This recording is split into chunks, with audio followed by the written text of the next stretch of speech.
안녕하세요, 뽀 아일랜드 여러분. 안뽀입니다. 반갑습니다. 네, 오늘은 조업사 탈탈 털기 제2탄 TNS 코리아에 대해서 알아보도록 하겠습니다. TNS 코리아는 에어부산만 담당하고 있는 조업사인데요. 그래서 사실 채용 공고도 잘 나지 않고 한번 채용 공고 날 때마다 지원자들이 워낙 많아서 인기 있는 조업사 중 한 곳입니다. 지금부터 제가 회사 개요와 그리고 자소서를 어떻게 써야 할지 말씀드릴게요. 고고! TNS 코리아 기업 개요에 대해서 지금부터 말씀드리도록 하겠습니다. 제가 첨부한 무료 파일집을 보시면 설립일은 2010년 9월 1일이고요. 에어 부산만 담당하고 있고 국내 국제 여객 운송 서비스를 담당하고 있습니다.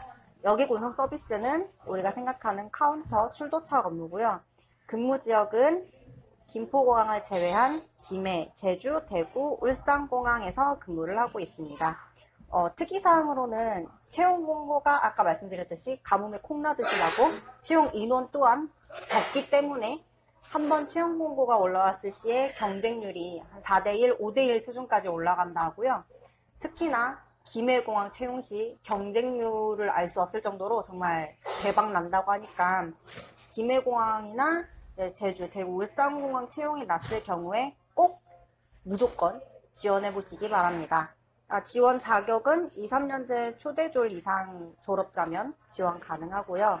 졸업 예정자 같은 경우는 채용마다 지원 가능 여부가 다르니 이 점 꼭 참고하시기 바랍니다. 근무 조건은 2교대 스케줄 근무고요. 근무 형태는 정규직으로 채용이 됩니다. 추수 3개월 동안 이제 정규직 급여의 10%를 제외한 나머지 급여만 받게 되고 추수 3개월이 지나면은 이제 정규직 100% 급여를 다 받게 됩니다.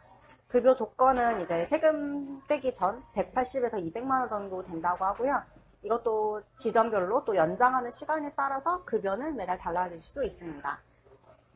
복리후생으로는 식권이 제공되고요. 에어부산 지상직 유니폼이랑 구두 전부 다 지급이 되고 조조 심야 출퇴근 시 교통비 지급되고 여러분들이 제일 좋아하시는 국내 국제선 할인 항공권이 지원됩니다. 국내선은 6장, 국제선은 4장이 지원된다고 하고요. 항공 운임의 90%가 할인이 되며 그 잔여 10%는 월급에서 차감되는 형식으로 지원된다고 합니다. 또 공항세랑 유류할증료는 별도고요. 그 다음에 근로자의 날, 명절 선물 증정해주고 우수 직원은 해외 OJT 연수 기회도 준다고 합니다. 우대사항 볼게요. 우대사항은 해당 지역 거주자 우대고요. 예를 들어서 김해공항 채용 시 부산, 울산공항 채용 시 울산, 제주공항 채용 시 제주에 거주하시는 분들을 우선으로 채용을 하고 있고 영어, 일본어, 중국어 등 외국어 가능자를 우대하고 있습니다. 전형 절차로는 서류 합격하시게 되면 면접을 보시고 면접에 합격하시면 이제 마지막으로 최종 합격에 대해서 입사를 하시게 되죠. 자소서 첨삭을 해보도록 하겠습니다. TNS는 사람인 자소서 양식으로 쓰실 수 있는데 이게 좋으면서도 안 좋은 점이 좋은 점은 이제 자유 양식이기 때문에 내가 쓰고 싶은 말을 쓸 수 있다는 거고 안 좋은 점은 내가 어떤 걸 써야지 인사 담당자한테 더 유리하게 작용할 수 있는지 그 부분을 알 수 없다는 점이 어렵죠. 그래서 보통 사람인 자소서 양식이면 어떤 내용이 들어가냐면 성장 과정, 지원 동기, 성격 장단점, 그리고 입사 후 포부 이렇게 보통 많이 쓰시고요.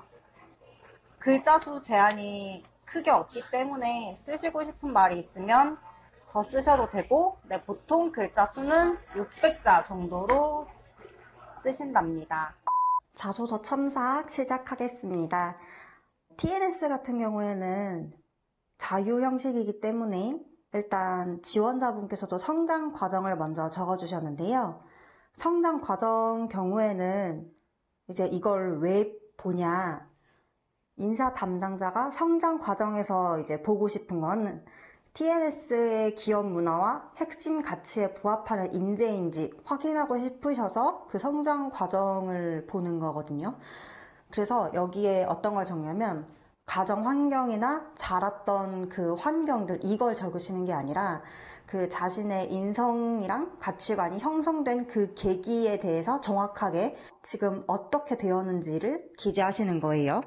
소주제도 제가 이 내용을 보고 서비스직 알바 만렙이 수상받는 방법이라고 뺐거든요. 내용을 보시면 이제 환경적인 부분 싹 다 지웠고요. 이제 사례 부분으로 바로 넘어가서 그 고객분들의 표정 변화, 말투 하나 놓치지 않고 꼼꼼히 관찰해 목이 마르신 고객분들께 물을 가져다 드리고 담요를 가져다 드리곤 했습니다. 이게 에피소드가 너무 짧아요. 근데 이런 에피소드들은 솔직히 누구나 다 한 번쯤은 있을 그런 에피소드거든요. 그러니까 본인만의 특별했던 에피소드를 하나 꺼내서 그걸 구체적으로 적으시는 게 좋아요. 지금 이 신입 지원서도 보시면은 너무 추상적이에요. 내용이 추상적이어가지고 정확하게 본인 어필을 잘 못하고 있으셔서 아까 말씀드렸듯이 에피소드를 하나 선정해가지고 구체적으로 적으셔야 합니다. 맞아, 이어서 말씀드리자면 이런 소소한 센스들은 고객분들로 하여금 만족 이상의 감동을 선사해 6개월 뒤 가장 친절한 직원으로 선정되었습니다. 이 수상한 부분은 강조를 해주시면 되게 좋거든요. 네. 그 다음, 이제 공항에 오시는 분들의 성향부터 아예 싹 다 삭제를 해버렸는데, 에피소드를 쓰셨잖아요. 마지막 문장을 이렇게 마무리하시면 좋겠죠. 이러한 경험들을 바탕으로 기사에 입사해서도 고객에게 칭송 레터를 가장 많이 받는 직원이 되겠습니다. 라고 마지막에 딱 끝맺음을 해주시면, 얘가 이런 에피소드를 가지고 이런 생각을 가지고 있구나. 약간 뭔가 인사 담당자가 보시기에도 포부가 좀 보이죠.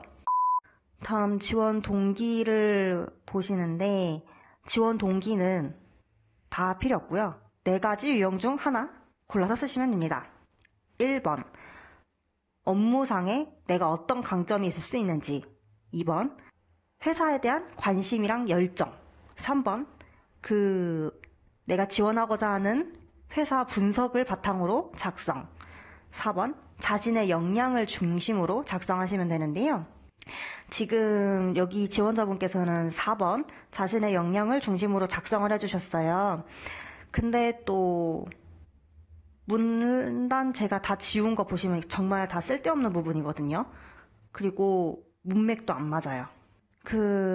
옷가게에서 근무했을 당시부터 해가지고 세심함으로 마음을 얻었습니다까지 여기도 마찬가지로 좀 구체적으로 내용 기재해 주시고 마지막에 입사 후 생각만으로 그치지 않고 행동으로 보여드리며 기사와 함께 성장하는 직원이 되고자 지원했습니다. 라고 끝맺음을 맺어주시면 좋겠죠. 다음에 성격의 장단점 보겠습니다. 성격의 장단점은 왜 꼭 쓰셔야 되냐.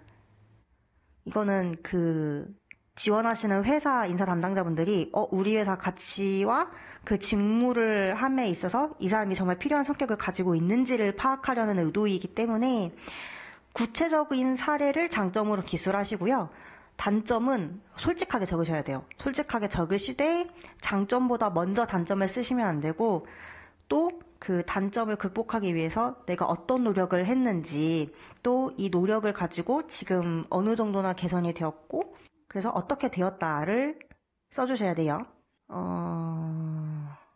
마찬가지로 학교 조별과제로 팜플렛을 만든 적이 있는데 성공적으로 마칠 수 있었습니다. 이것도 내용이 너무 짧고 구체적으로 기재를 해주셔야지 그렇지 않으면 무슨 말을 하고 싶어 하는지 잘 몰라요. 그리고 현장 업무 특성상 비정상 상황이 많이 발생하는데 당황하지 않고 승객들을 핸들링하여 안전하게 목적지까지 가실 수 있도록 최선을 다하겠습니다. 라고 장점 마무리해 주시면 좋겠죠. 지금 단점으로 융통성이 부족하다라고 적어주셨어요. 근데 사실 융통성이 부족하다는 점은 FM대로 일을 할 수 있다 라고 어떻게 보면 장점으로 어필할 수도 있는 부분이거든요. 그러니까 이거를 마찬가지로 사례를 드신 다음에 항공보안법을 숙지하여 고객에게 정확한 안내를 하며 융통성 있게 고객의 소리를 경청해서 업무 처리를 하겠습니다. 라고 마무리해 주시면 더할 나위 없이 좋은 자소서가 되겠습니다. 이것도 꼭 들어가야 할 내용 중 하나죠. 입사 후 포부. 입사 후 포부는 인사 담당자님들께서 이제 지원하시는 분들의 커리어 플랜, 그리고 회사에 대한 관심도를 체크하기 위한 항목이고요. 총 3개 중에 하나 골라서 쓰시면 되겠어요. 1번, 지원할 만한 회사의 인사제도, 승진 연하를 기준으로 이제 중장기 목표를 세워서 기재해 주면 되고요.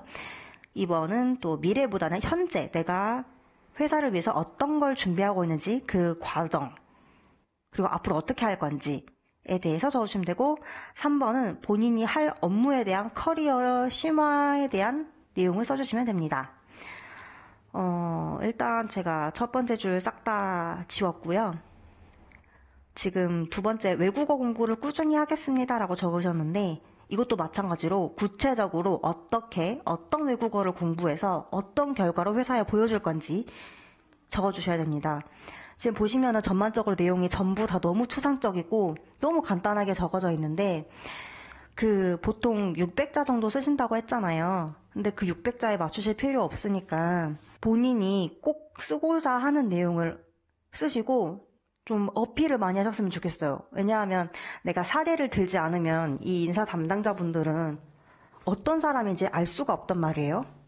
A라는 지원자도 에피소드가 없어요. 이 B라는 지원자도 에피소드가 없어요. 그럼 이분들은 무엇을 가지고 판단을 할까요?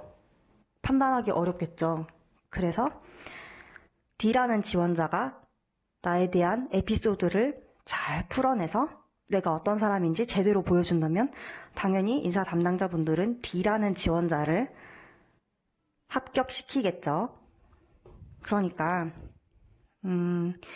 최대한 자세하게, 대신 이렇게 말이 어눌해지거나 반복되거나 문체 같은 것도 뭐 구어체로 쓰거나 그러지 말고, 정말 그 이전에 자스 편에서도 말씀드렸었죠. 쭉 쓴 다음에 제3자에게 보여주고 이게 문맥에 맞는 건지, 또 지금 제가 이 지원서를 보면서 일부러 그 지원서 저한테 보내주셨던 그대로 지금 첨삭을 했는데, 띄어쓰기, 맞춤법 검사 이거 제대로 안 되어 있으시거든요. 이대로 만약에 인사 담당자분한테 서류를 냈다 하면은 바로 탈락입니다. 꼭 맞춤법 검사기, 띄어쓰기 검사하시고, 오늘도 저의 그 자소서 첨삭 꿀팁이 지원자분들에게 많은 도움이 되셨으면 좋겠습니다. 네, 자기소개서를 쓰시느라 정말 고생 많으셨을 텐데요. 제 영상 보시고 많은 도움이 되셨다면 구독, 좋아요, 댓글, 알람 설정 부탁드리겠습니다. 다음 편도 많이 기대해주세요. 감사합니다.